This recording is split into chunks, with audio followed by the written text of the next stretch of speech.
All right, we are rolling. I can see me. That means you can see me. How are you all tonight? It is 4 minutes to 8, which means you've got time to share. Let's share right now. Let's let someone know that we're on. You see the topic. I don't have to sell this one to you. Go ahead and share it with somebody. Someone needs to talk about this one. So go ahead and share it. I'm looking forward to you saying hello to us as well. Would love for you to say hi. Let me know you're here. I'm going to keep sharing as I'm asking you to do. All right. I think I did it. Okay, I got one more. All right. Come on and share and say hello to somebody. Let us know that you are here. All right, I'm turning things down and looking in the comments for hello. Hi, everybody. We have about 3 minutes before we officially start, but I am going to get started asking you to share, of course, and that you would, if you don't mind, say hello. Let us know that you're here. We have an interactive conversation in store for you tonight. And every Wednesday that we're here, I'm going to go ahead and share. My name is Trinace Richardson, and I am the founder of Real Women Rock because we do. And you can find us at realwomenrock.org. Again, that's realwomenrock.org. We are a 501c3 nonprofit, and we exist to create safe spaces for women to do personal development work on themselves. We do that in a lot of different ways, but the core of our work is done in sister circles. And pre-COVID, we were meeting in a lot of different spaces across the DMV area, and then we would visit and do Real Women on the Road sister circles across the country. We were doing that in person. And then in our sister circles that were established, we were meeting on a monthly basis. And so not being able to do that this year, most of this year in 2020, we have transitioned beautifully to virtual sister circles. We were doing them all the time anyway for our all access members. And so we've just transitioned and welcomed all of you to our virtual sister circles. We host them once or twice every month. It just depends upon the month. And this month, the month of November, we do them every Saturday. We are hosting one on the 21st of November. That should be a Saturday, the 21st of November. And it's entitled Party Canceled. And I really want you to tune in to find out what it's really about, because it is a conversation. It's not just someone talking to you for an hour or two. We really do engage with each other. We treat it just like a sister circle. But so many things we feel like have been ruined and canceled in our lives this year. And so we want to talk about what we do with those. Do we have a pity party, or do we cancel even the pity party? Let's talk about it, okay? So join us Saturday, November 21st. We meet at 11 a.m. Eastern time. And if you need any information about it, you can find it on our website, realwomenrock.org, as well as on all of our social media, Facebook, Instagram, and Twitter. And so those are our announcements. I'm looking, hey there, I have someone not feeling well up here. Thank you for joining us. Thank you all for being here. So glad that you're here. Don't forget to share this out with someone. We are right at the 8 o'clock hour, and we want everyone who needs to see this and hear this to do so. And of course, we welcome you anytime. You can go back on our YouTube page, Real Women Rock YouTube page, or on our website, on our Facebook page to see previous sister circles, sneak peeks like this. And we want you to experience this one and those that we've had in the past. Let me tell you, this is more of a sneak peek into a real conversation with real women. We're only going to be up here for, a good 30 minutes. And it is interactive, just like our sister circles. We are going to talk to you, and we want you to talk back to us. So please share this with someone as well as engage with us. I am elated, and I'm going to go ahead and put her on the screen because I am elated to share with you a sister friend of mine who is doing the doggone thing. I just love folks who choose, hey there, I just love folks who choose to, that they are going to live full out. And if you don't mind me saying so, Sylvia, die empty. You know, we just want to make sure that we give all we got, and it is obvious that that's what you're doing.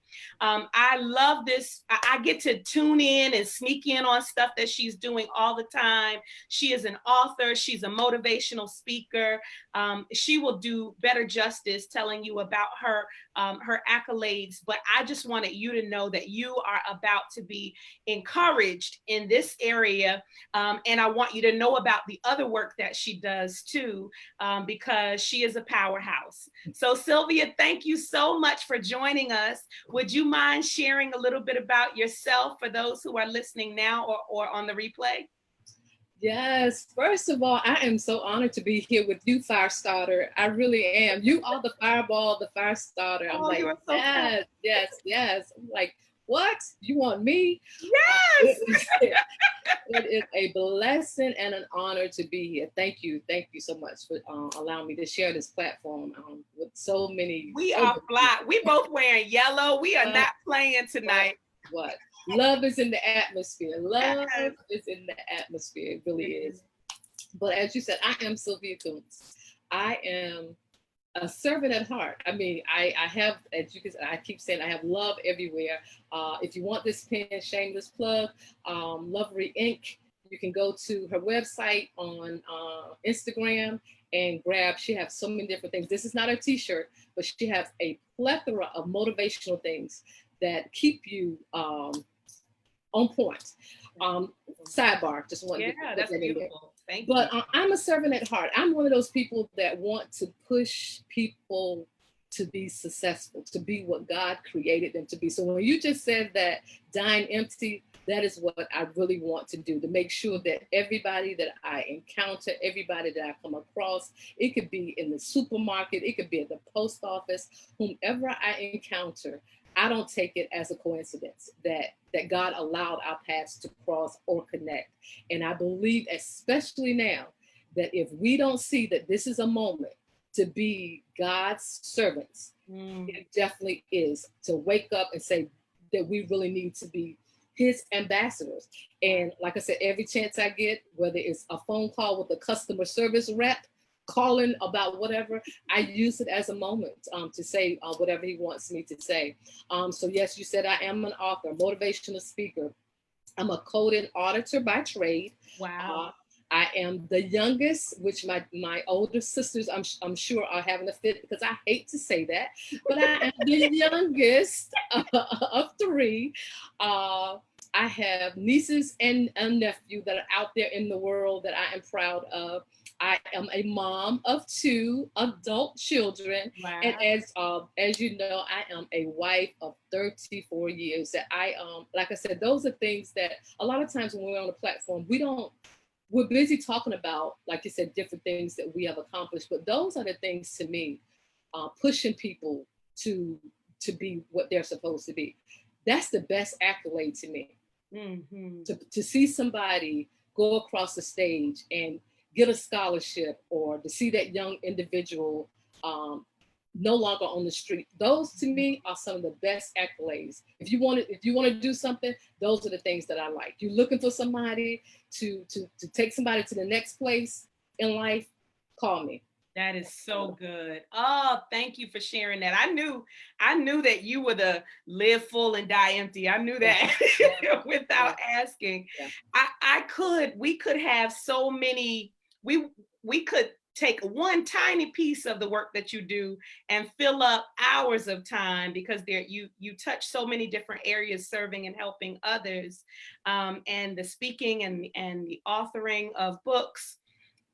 When I wanted to have a conversation with you, and I knew, and you know, at the time I was thinking 30 years, you just told me 34.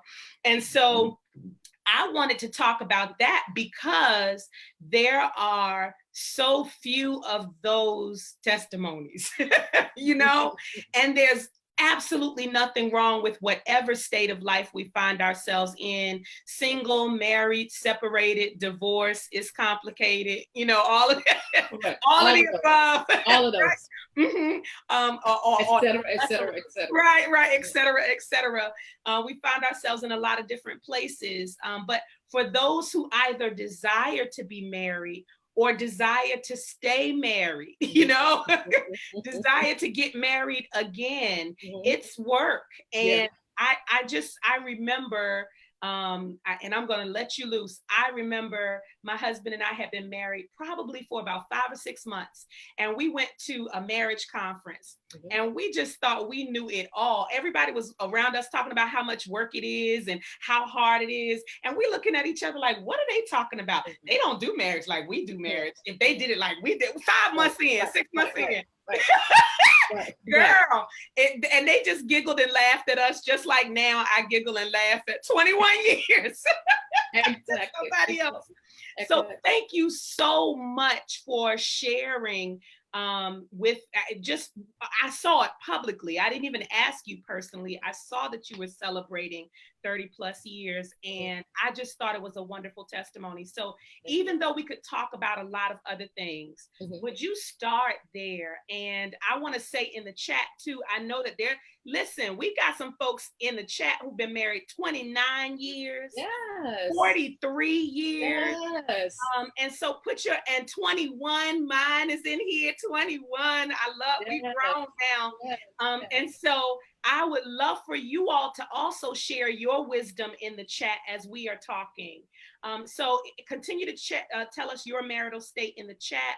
While you share with us, Sylvia, if you wouldn't mind just sharing, you know, kind of how it all came about, that, you know, who your husband is, and how did you get to 34 years? Where'd y'all even start? Honey, okay, so we met in college. He met me on campus and I was serving. Isn't that something? Wow. Full circle. Wow. And I mean, I didn't know him from a can of paint. And I was doing just that. Hint, hint, lady. I was minding my business. And I didn't know until, of course, later that, you know, he had interest, because I was doing on campus what I knew to do. And that after that encounter, it went on we dated for 2.5 years.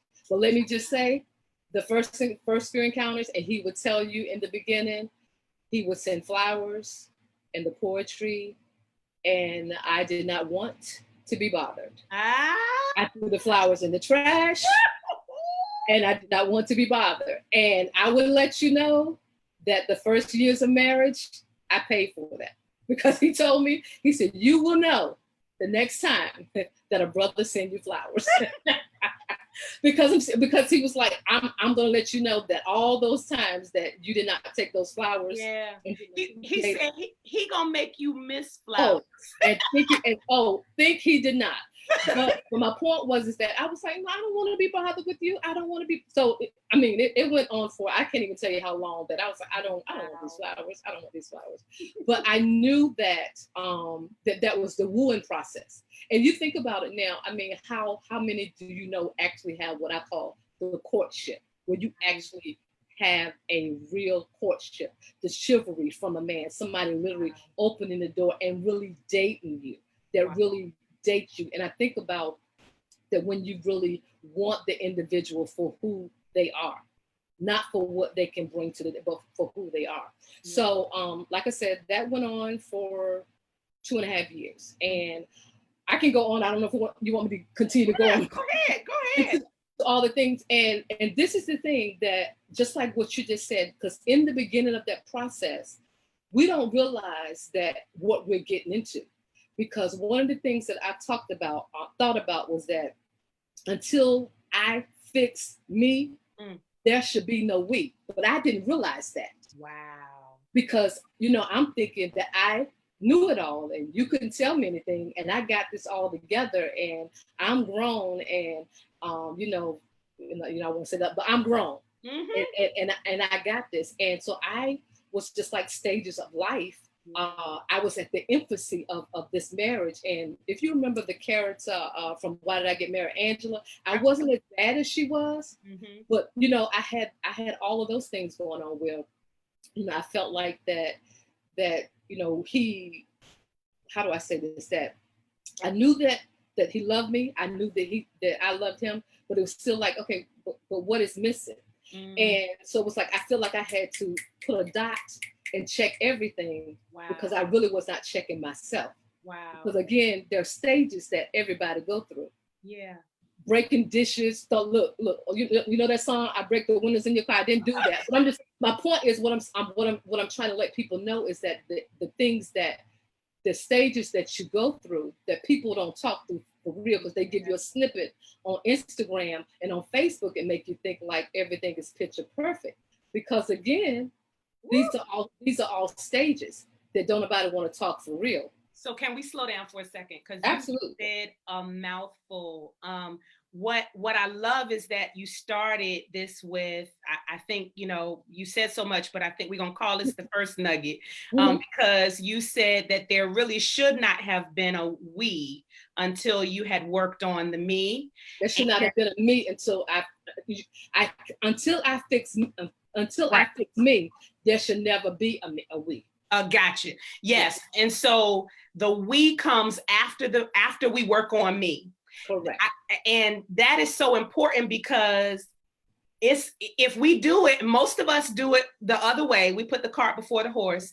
And what we end up doing is we end up unpacking all of our baggage while we are married. We all bring baggage.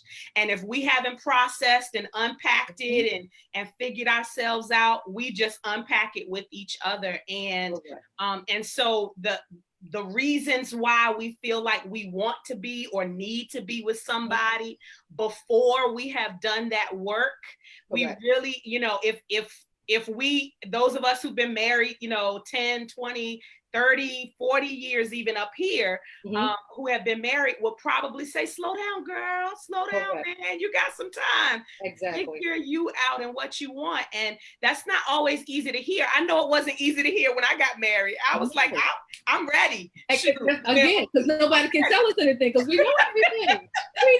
We know everything. We know everything. And my poor husband, he had to deal with so much. The baggage that we have to unpack. It really is. And so I love that nugget. And then I ask in the chat too, Sylvia, because I want to keep this as a conversation. Absolutely. I asked them what their biggest piece of marriage advice is. And we've already gotten a couple. So you all keep them flowing. What is your biggest piece of advice as it relates to marriage? Greg says you have to anchor yourself in something bigger than you. And then Mary says, so we get to the cray part now. The stuff about the stages you were talking about. She said first 10 years we were crazy. Exactly. And then because they were married for 43 before he passed away. 33 we were best friends and lovers. So it took them 10 years to get to it. Tori's been married for 19, but we never gave up on each other, Mama. That's the key, right? That's the key. So talk about the stages, because let's just stay there for a minute, because people will think, you'll tout, I've been married 21 years. I've been married 22 years. I've been married 19, 43. And we'll tout those double digit numbers. And like you said, on Facebook or somewhere, it looks like a fairy tale. It looks like Cinderella and the glass slippers. But we have stories behind those numbers. There's hardship. There's stages behind those numbers. And so if you could just talk about what your lessons have been throughout just trying to deal with all of the stuff of marriage. What have been your lessons? So one of my mantras is communication is as vital as breathing. Ooh, that's good. So if you, and one of my girlfriends wrote a book that I read in one sitting called The Power of Shut Up. Ooh, go ahead. I know Lisa. Go ahead, Lisa. Yeah. So and when I read the book, I thought about it, because if you say be quiet, that's not as strong to us as to to say shut up. And a lot of times that we can quiet our mouth, but our spirit man is still running through the house and it's still been disrupted. And if we don't learn to quiet everything and center what God is saying, it would disrupt and off kilter the whole atmosphere. And God is saying a lot of times, get somewhere and get still. Because shut up and sit down. Exactly. Because he's the king of the castle. And he needs to know that when he comes in, that there's a peace. Because when he literally, if you look at it this way, when he walks in, the house should insulate him. And that should be a calming factor. Wow. But going back to what I said earlier, if we don't know who we are, we definitely can't help them to stay sensitive. It is so important what you just said, because I think about the fact that I come from a family of wonderfully strong, God-fearing women who are strong and have had to do so much on their own. And one of the attributes that comes out as a result of doing that and having to be those independent women taking care of other people is we are loud. We are loud. But it's a balance, though. We have to find a balance. No, let me tell you, that's the thing I'm saying. I had to learn that loud expresses much more than I wanted to express. Right. And so I've got to learn to kind of rein that in a bit. I'm still me. I'm still free. My husband allows me, to be freely me. But at the same time, a man can't take all of the, who you talk, especially if they don't go there. Like if they don't go there, what are you going there for? Most of the time they don't. Right. They're like just watching us go all over the place. And that's not everybody. Right. But for those of us who are like me, I'm speaking for myself. Me too. I had to learn that we can have you said communication. We can have a much better conversation. We can resolve more conflict if I calm myself down, sit still somewhere for a minute so I don't say the first things that are on my mind. All of that stuff is so important. Go ahead. I'm sorry. Because you have to think, we are two imperfected people coming together, trying to reach perfection. Again, two imperfected people coming together, trying to reach perfection. So we can't throw the baby out with the bathwater. It is a process. Again, going back to the stages. And just like the stages of life, we are in a stage. And I think about, I can't remember who it was that taught it, so I can't give them credit today. But they said that how everything in life, you read the fine print of a contract. When it comes to a house, when it comes to a car, but when it comes to a marriage, how often do you find people reading the fine tune of that contract before you go into it? Girl. So just because things, it gets rough or it looks a certain way, we don't have the right to say, you know what, I'm done with that. I also liken it to this, that it's like a house. How do you build your foundation? Yeah. Just because it rained, then you find an umbrella. You know what I'm saying? You don't move out the house. You don't move. You do whatever comes, whatever inclement weather comes. You don't get to say, you know what, I'm done with it. And you go whatever weather comes and pray that you have built it on a foundation. And usually that foundation should be friendship. Yeah. And guess what? I'm gonna tell you something. I don't care what stage you're in, it's never too late to build a friendship. Oh, that's good, Sylvia. It is never too late to build a friendship. You can find a moment in anything. It could be in the kitchen, and you could be. And I don't know, because every house is different. So you might be the cook. We both share the kitchen, but find moments to build on your friendship. Yeah, it is not. Let me tell you, as long as you're breathing, you still have an opportunity to build a friendship with your mate. Oh, that is so good. I just want that to breathe for a second, because a lot of the times we can't find that common ground because we are not friends. When you think about it, those friends that you have that are like ride or die, that you've known for years, you all have had hiccups, you've had ups and downs, argued, not talked for weeks, and that kind of thing, but they are still around because you're invested in the relationship. And that's the work, right? That is the real work of it, to work through those areas. And so I love that build a friendship. A lot of folks are agreeing with you, because you will like the person that you're married to a whole lot more.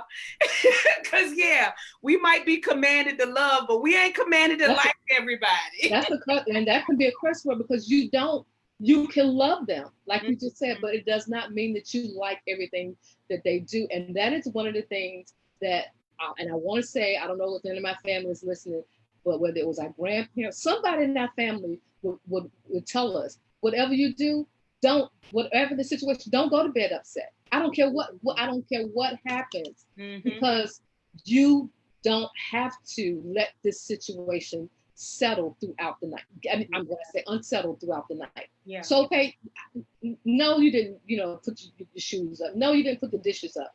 I didn't like that, but guess what? I still love you through it. Yeah. You know what I'm saying? I still love you enough. Watch this. I still respect you. Oh, here's the other one. I still appreciate you. Ooh. And we're going to like each other enough to get through this. I'm just writing these words in the chat because like, respect. Those are curse words. And appreciate. Girl.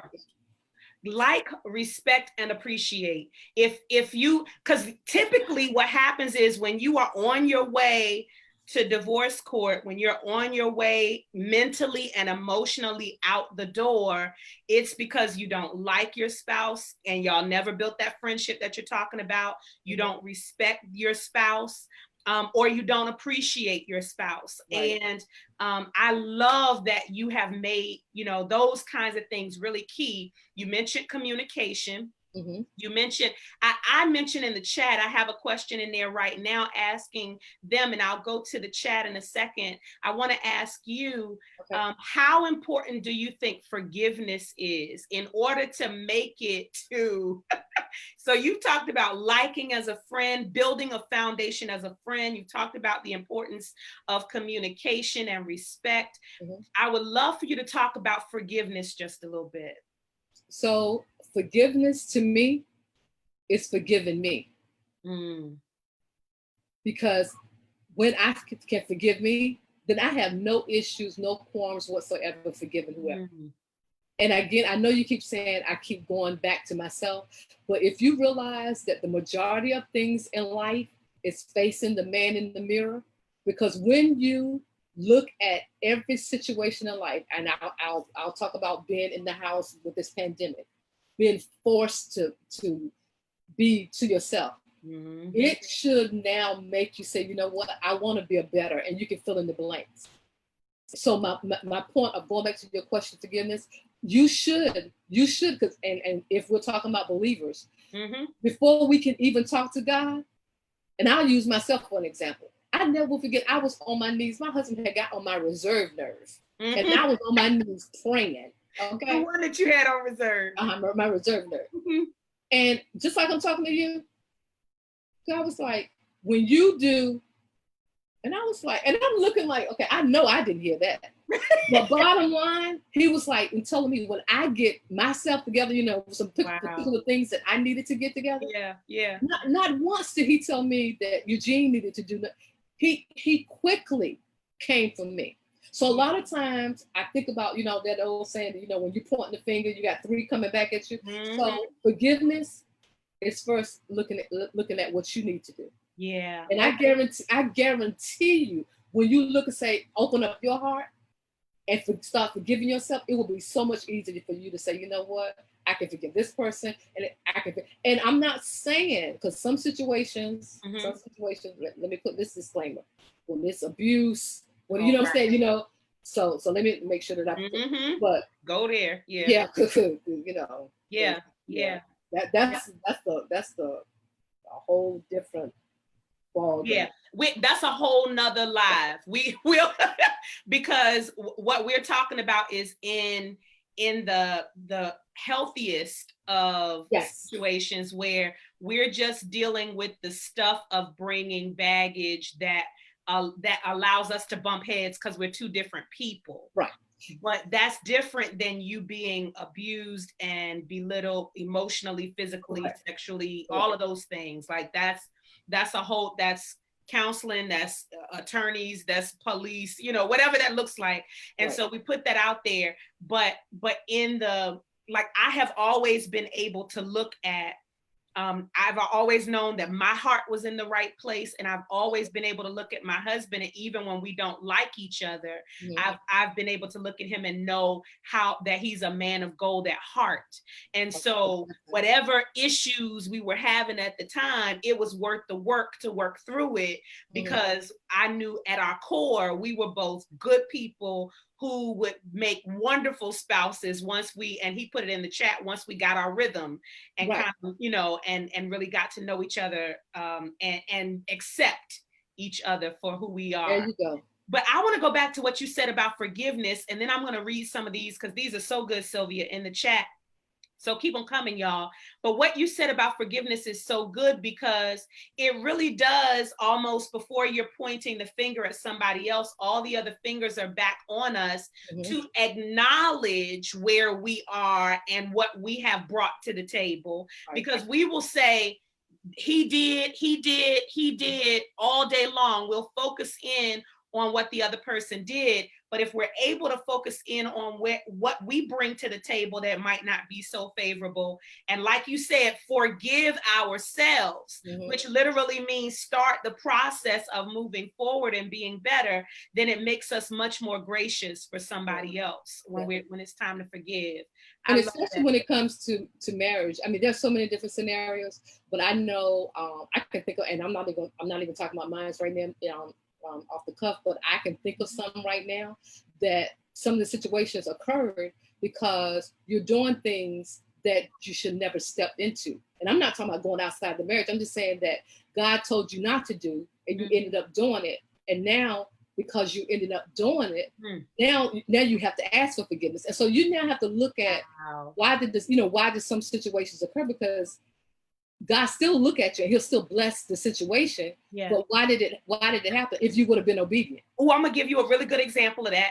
And I'm hoping somebody can relate to it. Because, you know, I think folks appreciate what you just said and giving some concrete example for it.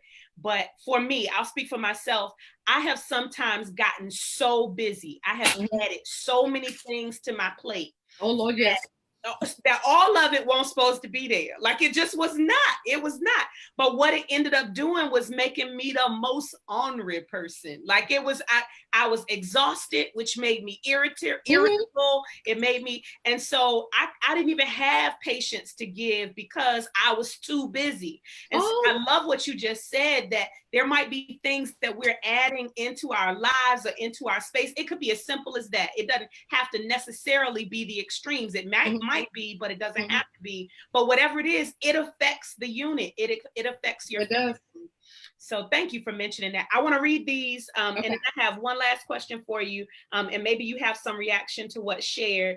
Mama Mary says, communication is key and really liking each other. My husband was quiet, I was loud, and an only child who was spoiled. He was the seventh son of eight, and the eighth child of 10. Lord have mercy. That's Jesus. A lot of kids. And that dynamic is for me and my husband too, Miss Mary. I get it. Let's see. Forgiveness, Robin says, is one of the most important.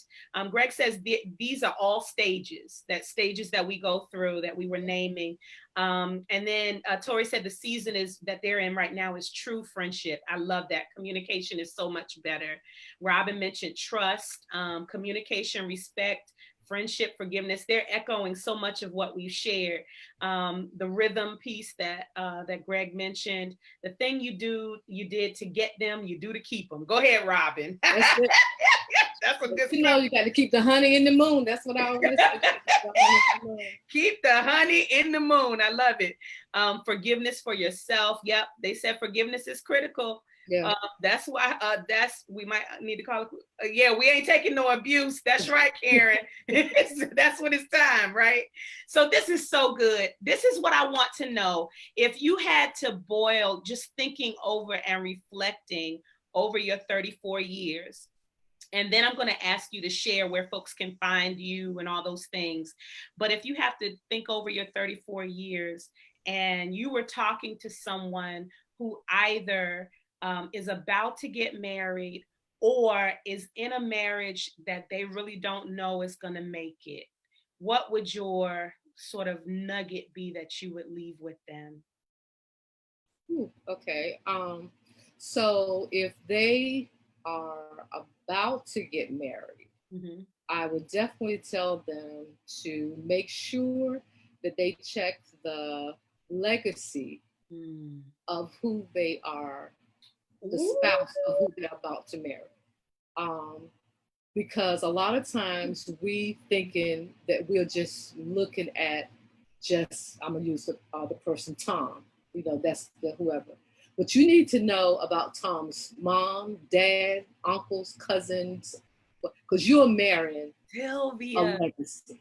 this is so good. You told me earlier. Could you say something about that? You just gonna make us go back past 8:30. I don't care. Go I'm, ahead. I'm, But because mention the context of how it's reflected in your family. You mentioned that to me. so one of the things why I, because that was, and the reason why I point that out, because I did not do that. Of course, now hindsight, I can say that to somebody because I did not do that. My family, on as far as I can go back, I think to my great great grandmother, have been married for over 60 some years. My parents right now are married for 66 years. My grandfather was married for over 20 of 40 years, I think. Robin, if you're on, you can correct me. But my point is, I come from a legacy of long, late relationship Mhm. marriages. On my husband's side, his father was deceased before he was, I think, even 18 months. Wow. Wow. Now, I don't know of anybody, and if anybody's on my husband's side that's listening, they can correct me, that of anybody with that long, healthy, lengthy marriage. Mm-hmm. So when you are putting these two Mm, people together, mm, mm, mm. you have to now know what you will now come up against. Yeah. And so again, and I keep telling people, when you're looking at, you're not looking at, you're just looking at the individual, and it's not just the individual. It's Mm-hmm. not just about britches and lips and thighs. It's more to it than that, and Sure. it's deeper to it than that. And people really need to say, okay, what is the whole gamut of things? And I know, like I said, when I was young, Lord knows I was not thinking about that. Mm-hmm. Now, in hindsight, as you're older and you're sitting on the couch and you're, looking, and things are not like what they used to be, Mm-hmm. you now find different things to do, different mechanisms of ways of looking at things now. Can So can I, you gotta go let ahead, me get, like, I'm go like ahead, double dutching. You go, gotta go, let me go get ahead, go ahead. that thing is so good, Sylvia. You got some preachits in there because and if we are self-aware, what we will do is we will be fair to the person that we are in relationship with, and we will bring that to the Oh, conversation while absolutely. we're dating so that they will know. And Mm-hmm. I think when me and my husband, we met and married within 90 days, and we don't advise that of anybody, but we've made it. Amen. Praise But God. but Hallelujah. hallelujah. But in those 3 months, I remember at one point telling him, like, I got some issues. And at first he was like, what you talking about? And then later on he was like, oh, I see what you're talking. He Oh, was, you talk about that? oh, that's what you meant. Because I had not seen close up a lot of long-standing marriages. Mm-hmm. His mother and father were married until, I mean, over 40 years, until his mother passed away. Mm-hmm. And so he saw that longevity, and I didn't see that in the closest of my Right. family circles. And so I brought that to my table, and it doesn't mean that you shouldn't be together. It doesn't Right. mean that you shouldn't get married. I love what you said, being aware of the family lineage, the legacy, and the Mm-hmm. dynamics, just so you'll know what you all are about to tackle, because it's going I'm to be telling work. you, it is. And the thing is, because of that, are you willing to make the commitment? Mm-hmm. Because that is something now, like you said, those that are in it and wondering the struggle, now you have to recommit to the vow. Yeah. You now have to take the vow and say, okay, why did I do this? Yeah. What was the reason behind I said I do? Why Yeah. did I really say that? Yeah. Because, you know, there's no reason to look in the mirror and lie to yourself. Why did I really say I do? Mm-hmm. You know, did I do it because the church people said, you know, it's better to marry than to burn? Or you know what I'm saying? You know, why did I really say I do? Yep. And that you have to be honest with yourself, because you can make it work. You can make it last. But you have to honestly now get in the mirror and get in the mirror and strip with God. So, you know, it's just me and you. Yeah. And he would tell you, you know, this is what he wants. Just like he would talk to your husband and say, this is what she wants. And when you come together, it does not, this is the thing. Take the disclaimer off thinking that you're going to be perfect.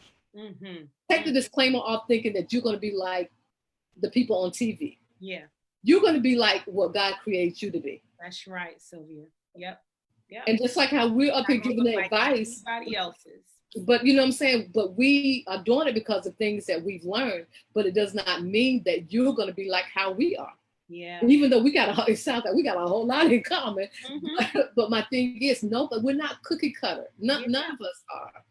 Everybody's marriage is going to look different. Yeah. And when you find something that works for you all, keep it, hold on to it. That's tight. it. Make it your, I love what my husband said, make it your rhythm, you know, make it yours. That's it. Listen, this has been so good. You're just going to have to come back another day because there's a whole bunch of other stuff we could talk about. Absolutely. Could you please share with us the work that you do, where we can find you, if we want to stay connected and all those good things? All of my handles are Sylvia Koonce, Sylvia Koonce Inspires. My website is www.sylviakoonce.inspires. And I do want to say that while you are at home now with nothing to do, some of you, like I said, especially that one that's contemplating marriage or even in the midst of trying to recreate that rhythm, I do have a journal for 21 days that you can go out there and you can use this for the time. Trying to figure out, you know what, I need to get back into this rhythm. Mm-hmm. And I know for a fact, since I had been out of work, I have gone back out here myself and like, you know what, God, I need to get this together and find out what it is that I need to do. It's not like this is something that you do once in life. Like I said, everybody is at different stages in life. Mm-hmm. And that is on my website. You can go and find the book. It is something, and I'm not saying it because I did it, because there's so many different journals. But like I said, I'm doing it because I'm on the program tonight. Yeah. But again, like I said, it is something, and I like it because each page says, you know, today I choose to do this more or do this less. And because again, wherever you are in life, this is a book journal that you'll be able to use. Oh, that is so good. No expiration date. Whether you are married, single, separated, divorced, widowed, is complicated. We all are still on a journey to work on ourselves. Absolutely. And if you are married, working on your me makes you all a better we. Absolutely. And so I love how you framed that. You just started the whole conversation there. And I think it is an amazing place to end. Lynette says, thank you so much, Minister Koonce. And you have really ministered to us tonight. Thank you so much. You all, this has been an amazing conversation. I really hope that you share these 30 minutes with someone you know who wants to be married, who is married right now and enjoying it and just gets to say amen to the whole thing, or who's not really sure they're going to last and make it, and who needs some encouragement to know that it's work, but it's worth it. And also for those, you know, who want to get married again, you know, who have been around the block a couple of times and just really want to do it the right way. There's no right way for everybody, but there is for you to find your rhythm. I love what my husband said, really finding your rhythm in it. Thank you so much, Sylvia. This has been beautiful. This is our Wednesday night Facebook Live, we get the opportunity at Real Women Rock to give you a sneak peek into a real conversation with real women. And we ask that you would go to realwomenrock.org to check out women. You can check out our virtual sister circles. We do them once or twice a month, and we would love to see you this month on November 21st. For more information, you can go to realwomenrock.org or go to our social media pages. You can find us at Real Women Rock. And thank you again, Sylvia. I look forward to having you back another time. Yes. Y'all have a good night. Good night.